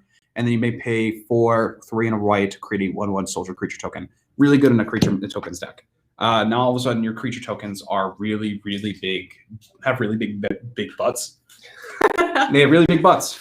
Really and they can, if you're playing with that enchantment that we mentioned earlier, where creature tokens have +1/+1 in vigilance, this can be basically a steel, a wall that you cannot get through. Yeah. So in my deck, I got, I don't know, it's another token generator. It's an Impulsive Pilferer with a little goblin guy. He's another pirate, but you get some treasure tokens, so that's really fun. He's got Encore as well. But I also got, I feel like this one's kind of a classic in a black deck. It's Phyrexian Ranger. Whenever it enters the battlefield, you draw a card life. But 2, not a bad one at all. But I also have Reva Mastersmith, which is of Boros. Yeah, that's the one of the Boros commanders. Yes. Whenever a creature you control that's enchanted or equipped attacks, that creature gains double strike until end of turn. I think this is again better in the 99 than in the command zone. You'd much want something like an Akiri. Either one of the Akiris helming that, because both of those benefit you off of also attacking. I would particularly enjoy Fearless Voyager over that, because Fearless Voyager would allow you to draw cards for whenever an equipped creature attacks. So I think that's significantly better. I don't think you care too much about them gaining double strike. Kaylee's learning so much. Hey! Hi, Kaylee. We miss you. Seriously. And the last card that I got, which is the rare for the pack, is a Wheel of Misfortune. It's a 2 and a red. Each sorcery, each player secretly chooses a number or 0 or greater than. Then all players reveal those numbers simultaneously, determining the highest and lowest numbers revealed this way. Wheel of Misfortune deals damage equal to the highest number to each player who chose that number. Each player who didn't choose the lowest number discards their hand and then draws 7 cards. Okay. So basically, if you choose the highest, you get hit in the face for the highest. If you pick the lowest, but if you pick the lowest, you do lose not. your hand. You do discard your hand. No, if you pick the lowest, you get nothing. Oh, I thought it said if you pick the lowest, each player who chooses the lowest number discards their hand. Who didn't choose the lowest number. Oh. So basically, the lowest number does nothing. And if you are a middling number, you are just wheeling. And if you're the highest number, you're wheeling and taking the number that you chose to the dome. Yeah. So you're punished for being the highest, punished for being the lowest, but kind of not so punished for being the middle. It's kind of, I mean, it's Wheel of Misfortune. It's a card that Misfortune. probably won't get you a lot of friends if you play it. After this one, we got 4 packs left. Ooh, awesome. The cards that I drew from my pack was a Root Reaver Druid for 2 and a green, Elf Druid 2/1. Basically, it is a Attempt with Discovery, but a little different. Basically, when it enters the battlefield, each opponent may search their library for up to 3 basic land cards. They then choose to give you 1 of those cards. If they do, they each put those cards onto the battlefield tapped under your control, and the rest, one of those. Let me start over. Basically, when this card enters the battlefield, you may have each opponent look for up to 3 lands. If they choose not to, then they don't. Nothing happens. But if they do search for 3 lands, they choose one of the lands they searched for and give it to you. And then they put the other 2 lands onto the battlefield under their control. It is a very, very solid card, especially if you have a way to abuse it. But if you say were to cast this and all 3 of your opponents were to search for their libraries for land cards, they would each of them get 2, and you would end up with 3. It is a pretty solid card. However, it also does nothing if all of your opponents choose to not search their library for a land card. So it's somewhat solid, but if people are politicking correctly, you can kind of get screwed over for playing it. The next card I pulled was one of the cards I was mentioning earlier. Dargo, the Shipwrecker. Oh. For 6 and a red, 7 mana, Giant Pirate, 7/5. As an additional cost of the spell, you may sacrifice any number of artifacts and/or creatures. This spell costs 2 less to cast for each permanent sacrifice this way, and 2 less to cast for each other artifact and creature you sacrifice this turn. It has Trample and Partner. Basically, for every card you sacrifice this turn, this card costs 2 less, which also counts itself. So if you sacrifice itself, you paid for its commander tax.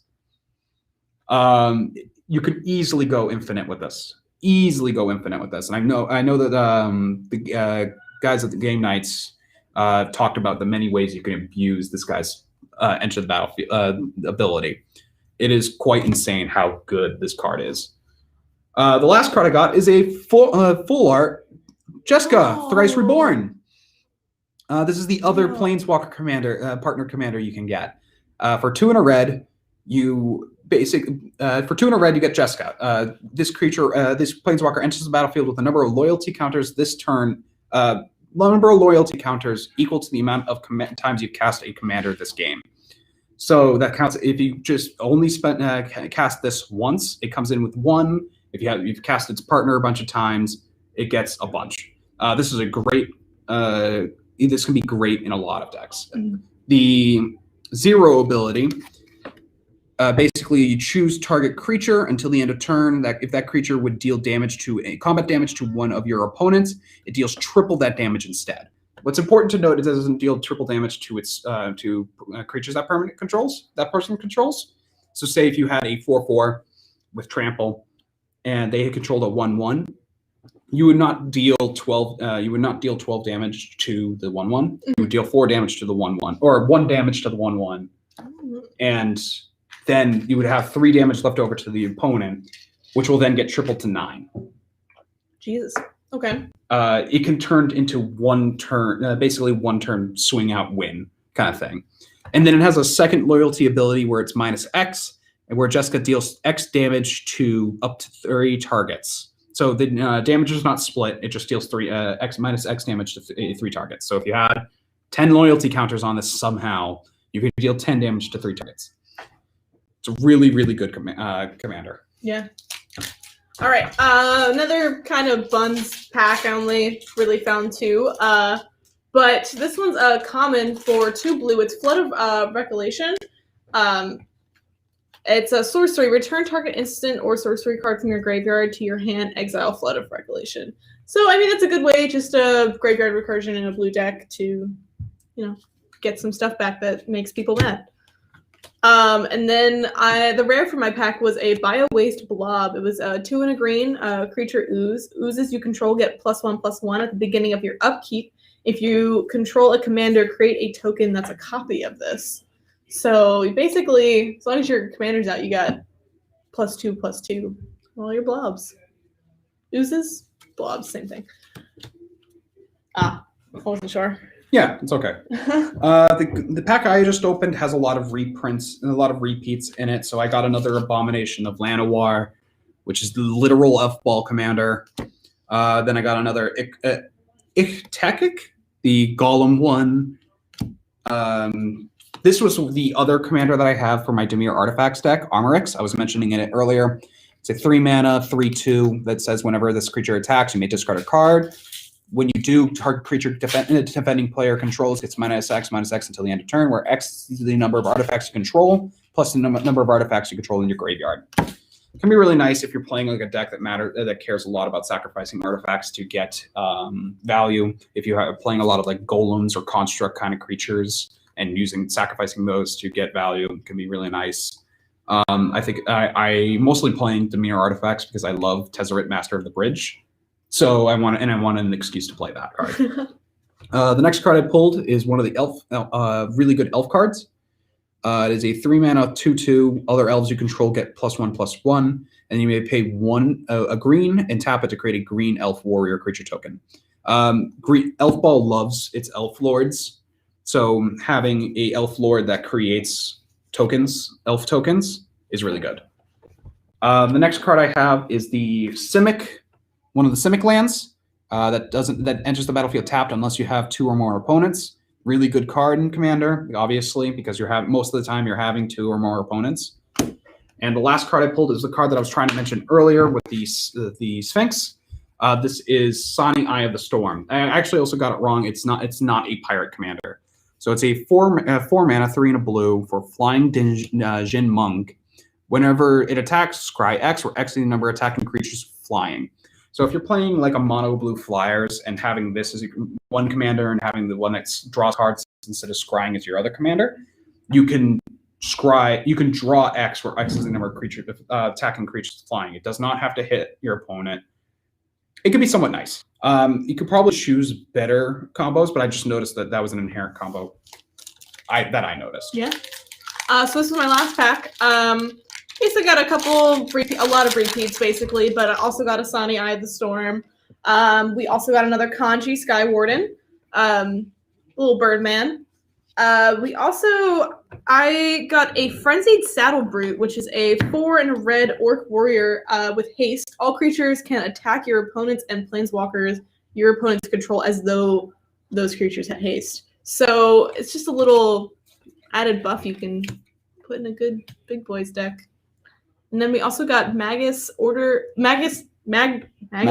the Order, which is a 2 and a green. And then you tap it and with a green sacrifice Magus Order of the Green for another green creature. Search your library for a green creature card and put it onto the battlefield, then shuffle your library. That is pretty good. Yes, basically free creatures. You can basically just tutor out a Craterhoof Behemoth and end the game. Yeah. That is a very, very solid card. Granted, the only problem with it is that there's no way for you to give it haste. It doesn't. You have to wait a full turn cycle, which could be a giant red flag for your opponents. Yeah. For the last pack that I pulled, my first card is Brass Herald. It's a 6-mana 2/2. When it enters the battlefield, you choose its creature type. When it enters the battlefield, reveal top 4 cards. You put all creature cards of the chosen type revealed this way onto your hand, and the rest of the bottom of your library of any order. And the creatures of the chosen type get +1/+1/+1/+1. This is really good in my Changeling Tribal deck because I can just choose a creature card, try and see if I can find a Lord that I want, but hit all my Changelings at the same time. It would be good in a lot of other tribal decks, but I don't know if it'd be worth it running over some of the tribal cards of that, depending on your tribe. If you're playing something that like a little bit of a less supported tribe, you might want that more. If you're playing something like Elves, I don't think that you would need that in Elves at all. Yeah. The next card I have is a Grafted War Gear. 3 mana art equipment with that gives the equipped creature +3/+2. It has equip cost of 0. And whenever it becomes unequipped from a creature, you have to sacrifice that creature. It's a really solid card in a lot of Aristocrats decks because it's really easy to unequip it, and you can just constantly equip it, unequip it, equip it, unequip it, and sacrifice a bunch of creatures. Yeah, it's a really nice card. The next card I have is an Elvish Dreadlord. It's a 3/black zombie elf 3/3 death touch. When it dies, all non-elf creatures get -3/-3 until the end of turn, and then it has an encore cost. I think this is one of the few times where the encore costs being so high is really nice. Basically, if you encore it and you have 3 opponents at the end step, at your end step when these creatures die, you get all creatures get -3/-. All non-elf creatures get -3/-3. Oh, and then you have 3 of those. For 3 of those, that gets -9/-9. So basically, gets around. It's kind of a different kind of board wipe. Yes. For creatures. What's also nice about that is the -X effects can get around indestructible. So if you are playing a deck that has a lot of some indestructible effects, or a creature that has indestructible, this is really nice. Oh, that is a nice one. But it's not amazing. I mean, Elf Ball is great as a mono green deck. There's a lot of good Elf Ball mono green commanders. When you go into Golgari, you become a lot more shaky. This could be a good option to have as a black elf because I've heard that the black elves are not so great. We have another Tormod, which we mentioned earlier. Really good card. Really nice to see Tormod finally getting a creature card. Yeah. And the last card that we got was Armoreth the Lustrous. This is the Bant commander. It's a dragon, 6/6 for 6 mana. And whenever it has flying, whenever another permanent enters the battlefield under your control, look at the top card of your library. If it shares a card type with that permanent, you may reveal that card and put it into your hand. It's a very solid card in Bant. Like a very, very, very solid card in Bant. Loves top deck manipulation kind of stuff. Yeah, I find it very hard to dislike that card. I think that maybe there's some better options than Bant for some things, but I think in general, this is a really good card. And that's all. Last pack. God damn, that took forever. That did. Almost 2 hours. That was a lot. Thank you for sticking with us. Yeah. We got our wonderful Jeweled Lotus. We got some really nice mythics in the pack. I'm very happy with some of the cards that we pulled. We both pulled the ones we were looking for. Although I was still looking for that Phyrexian Triniform, but unlucky. But overall, I'm pretty happy. But I think we're coming back next Friday. We're doing something. Yes. I'm not sure yet. We'll figure it out. We'll be thinking about it. I'll probably be posting into the Magic group. If you guys are pay attention to that, I'll probably be telling you guys what's going on for next time we're doing this. Yeah. Thanks for the support. We appreciate you guys, all of y'all, for sticking in. And even though we just got 6 people now, we're leaving. It was nice to see 10. Yeah. Thanks for sticking around, everybody. Have a good night. Good night.